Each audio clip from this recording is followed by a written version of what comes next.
Hi, in this video you will see how to make this kind of design with a photocopy effect and a wide grain texture. To do this, we will start by taking the image we want to modify in Photoshop. We will convert our image into a dynamic object. Then in filter galleries we will apply several effects.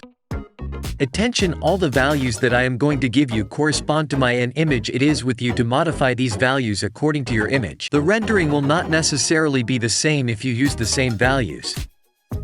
First of all, we are going to use the reticulation filter, which will create a kind of grain over our image. By clicking on the small plus at the bottom of the screen, we will add a new filter called halftone pattern. Still with the small plus, we will add another filter which will be torn outline, which will damage our image. And finally, we will add a little more damage and thickness to our image. We will use the buffer filter that we will also add above. Once we have these 4 layers on top of each other, we can go back and retouch them as we wish to achieve the best effect. You will only have to validate and you have your effect of photocopies with large grain. In this image, it is only the black part that interests us. We will go to Selection, Color Range, and click on the black that will automatically select the black of our image. It will remain us more which applied our selection and come to mask it. To be sure that our image is completely black following our selection, which may not be precise, we will double-click on our dynamic layer, which will open the panel, Layer Style. We are going to check the color overlay and select black so we are sure that our layer will be totally black. We will right-click on our layer and convert it into a dynamic object so that if needed we can go back and make our modifications on it. We will take care of the composition part of the visual. We will start by importing our image on a poster format. For the title of our visual, I will go into Illustrator. Type in my title and choose the font that I like the most. I chose Arial in black so that the letters are well impacted on my visual. By vectorizing my text, I will be able to modify each of my letters, and when I am satisfied, I will import it directly into Photoshop with a simple copy and paste.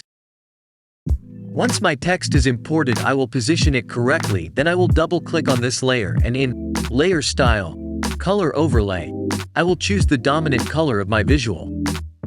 Here a flashy orange to contrast with the black and gray of my visual.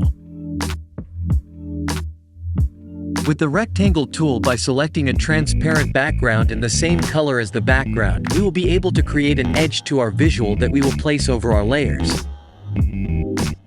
We must remember to lock it so that it is not selected later. We will return to our 2 cats and change their shape a little. To do this, we will hide the unwanted areas. We will select the layer of the 2 cats with the Selection Rectangle tool. We will select the area that we want to remove, and to add a second selection area, we will press the Shift key and select our second area, which will add this selection area to those previous. Once these 2 zones are selected, we will right-click and invert our selection zone. All that remains is to come and hide at the bottom right on our layer, and you have hidden this image. From here you have your main elements. All that remains is to import all the graphic details that you want. For my part, one already have a bank of vectors and shapes of all kinds. All I have to do is import what I want on my visual. I leave you with an accelerated version of the setting up and importing of my graphic elements on the poster until the finalization of this part.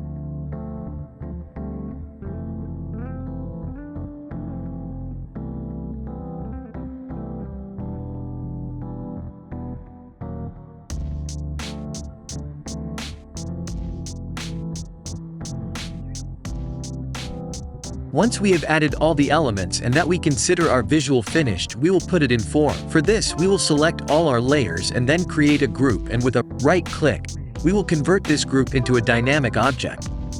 We will copy this layer to open a new Photoshop file in square format. Then we will paste it here. We will import transparent textures that I prepared in advance directly over it.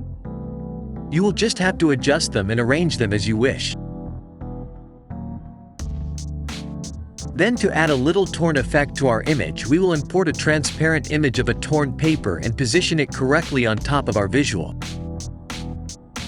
With a left-click control on the image of our two layers, we will select the shape of the layer. Once selected with right-click, we will press on reverse selection, and then we will come to hide in the bottom right our layer. And here we have applied the tear on our visual that I consider finished now. You now know how I make this type of visual.